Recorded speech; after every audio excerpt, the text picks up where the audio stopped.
నేను బండి మీద రావడం చూసి అందరూ షాక్ అవుతున్నారు ఎందుకు? అవును, కొంపదీసి నా బండి బ్రేక్లు కానీ తీసేశారా?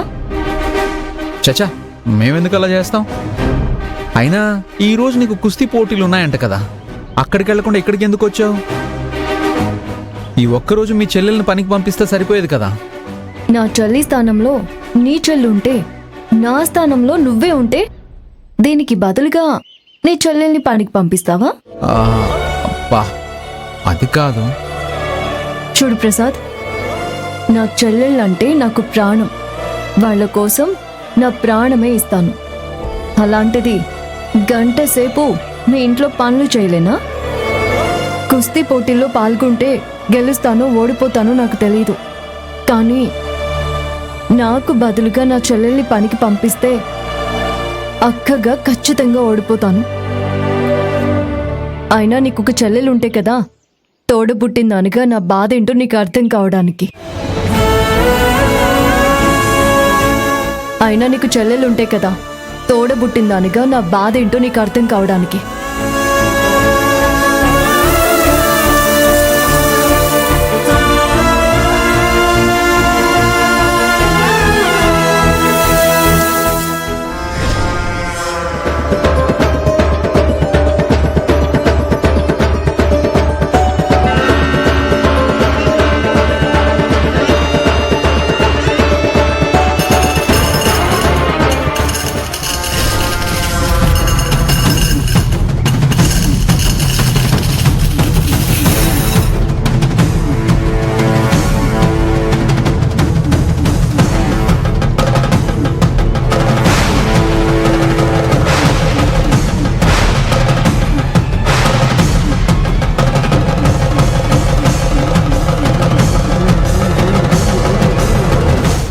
శభాష్, కాసేపట్లో ఆ కళ్యాణి ఇల్లంతా క్లీన్ చేసొస్తుంది. ఇంట్లో ఉన్న వాళ్ళందరితో పాటుగా పూజకి వచ్చే భక్తులకు కూడా పూరీలు చేసి పెట్టమని అడుగుతాం. దాంతో ఆ కళ్యాణి ఈ గోధుమ పిండి కలపటానికి చేతులు పెడుతుంది. అంతే, ఇందులో ఉన్న గాజు పెంకులన్నీ ఒక్కసారిగా దాని చేతిలోకి దిగుతాయి. ఆ వెంటనే రక్తం బడబడ కారిపోతుంది.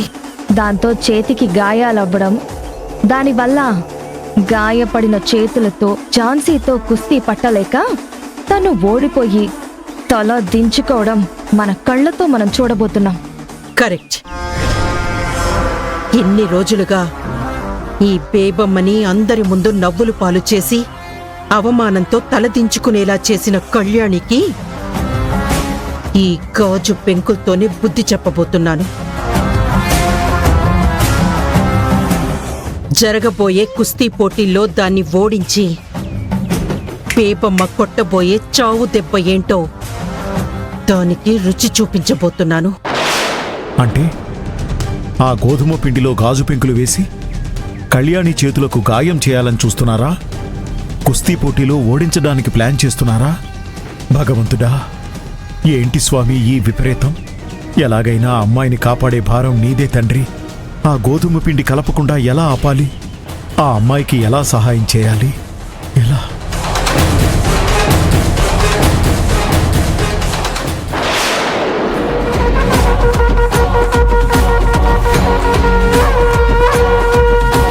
అక్కడేం చేస్తున్నారు? ఏం లేదు, ఏదో బుక్స్ కోసం వచ్చాను, చూస్తున్నాను.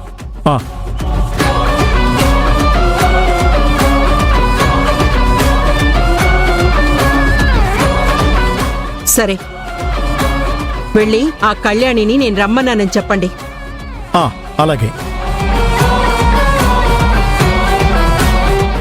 అమ్మా, మనం మాట్లాడుకున్నవి నాన్నగాని వెళ్ళలేదు కదా? వింటే మాత్రం ఆ కళ్యాణికి చెప్పే ధైర్యం ఉందంటావా? అవునులే, నిన్ను చూస్తేనే నాన్నకి హడల్, పొరపాటును కూడా చెప్పలేరు.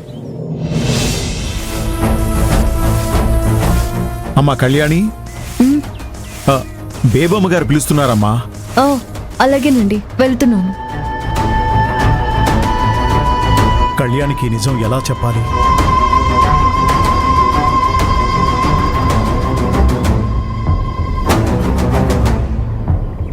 కళ్యాణి, కళ్యాణి! అయ్యో, నిజం చెప్పేలోపే కళ్యాణి వెళ్ళిపోయిందే, తనని ఎలా ఆపాలి? పిలిచారంటే కదా. హ్మ్. నీకోసమే ఎదురు చూస్తున్నాం.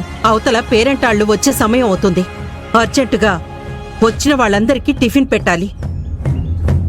కాబట్టి ఈ గోధుమ పిండి కలిపి పూరీలు రెడీ చెయ్యి.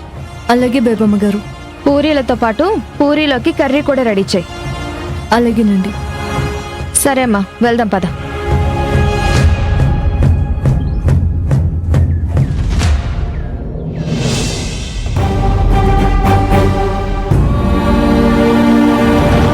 ఏంటి నాన్న అంత టెన్షన్ పడుతున్నావు?